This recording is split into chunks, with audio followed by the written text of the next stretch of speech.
I just waited several hours to meet with President Xi. And it was one of the most constructive and productive discussions we've had.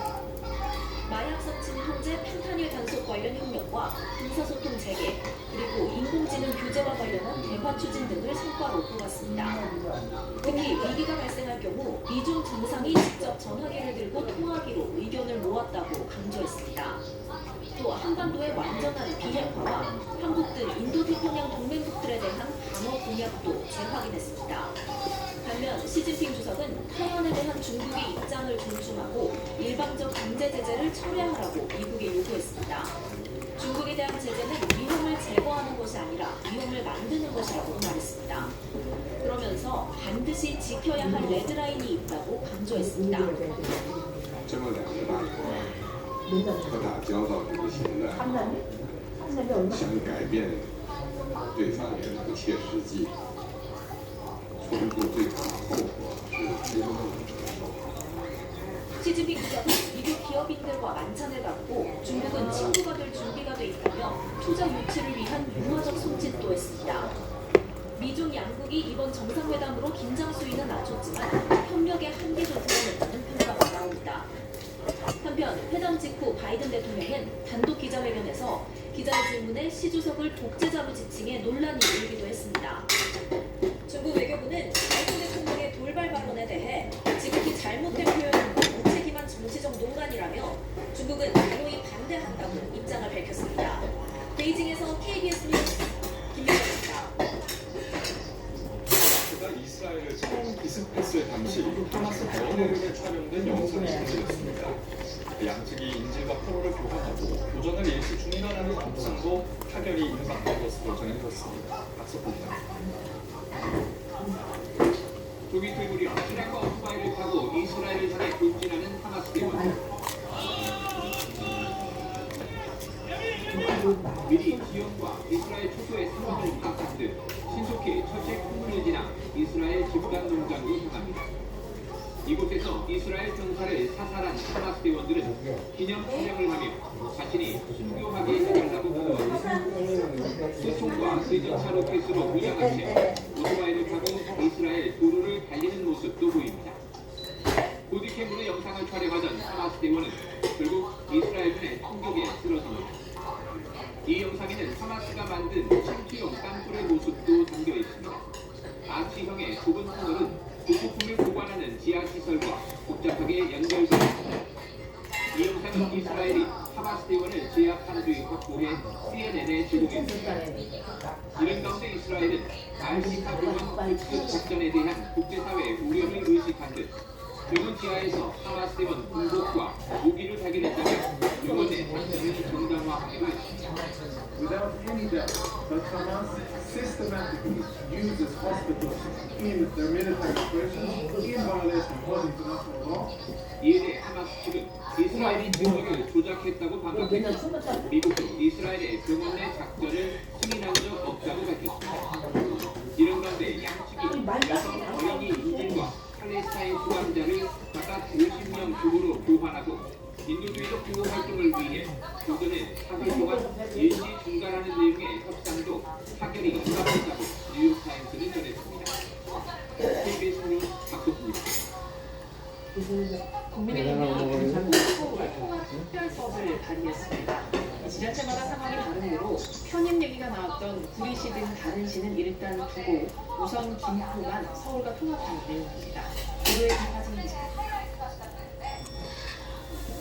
어제 오세훈 서울시장을 만난 국민의힘. 수도권 도시의 자치권과 재정권을 보장한 단계적 서울 편입 원칙을 재확인했는데 오늘 그런 내용을 반영한 김포 서울통합특별법을 발의했습니다. 굉장히 보안이 만족스럽다는 말씀 주셨고 또 김포시장님도 고맙다는 말씀을 여러 번 또 이어졌어요. 이번 법은 경기도 김포시를 서울특별시 김포구로 편입하는 건데 김포시의 행정적, 재정적 불이익을 줄이기 위해 우선 시행 시점을 2025년 1월 1일로 잡았습니다. 여기에 도동복합도시로서 적용되고 있는 대농어촌 특례 전형과 읍면 지역에 적용되는 세제 혜택 등을 2030년까지 폐지를 기획하도록 했습니다. 구리시 도시 등 편입이 거론됐던 다른 도시는 이번 법안에 안 들어갔습니다. 상황이 제각각인 만큼 건건이 법을 만드는 게 합리적이라는 설명인데 이제 국민의힘의 다음 행보는 부산과 경남의 통합 추진이 유력합니다. 부산 경남의 그 통합이 유력해졌다라고 보시면 되겠고요. 행정 통합과 관련된 특별법안을 저희들이 곧 준비해서 발의할 예정에 있습니다. 야권은 국가 발전을 저해하는 포퓰리즘 정책이라고 비난했습니다.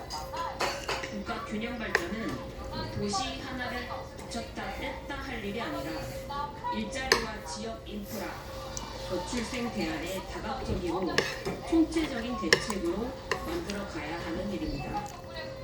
더불어민주당은 이번 특별법에 대해 입장을 내지 않기로 결정했다고 밝혔습니다. KBS 뉴스 이화진입니다.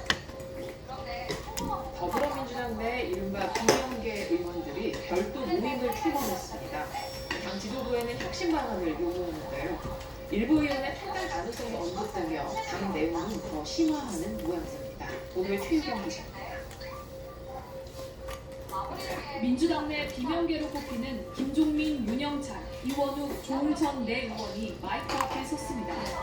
총선을 5달 앞두고 원칙과 상식이라는 별도 모임을 꾸린 겁니다.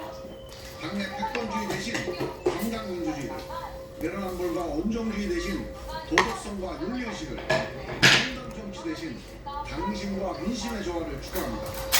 탈당에 대해선 논의한 적 없다면서도 당 지도부에 혁신 방안을 한 달 내로 마련하라고 요구했습니다.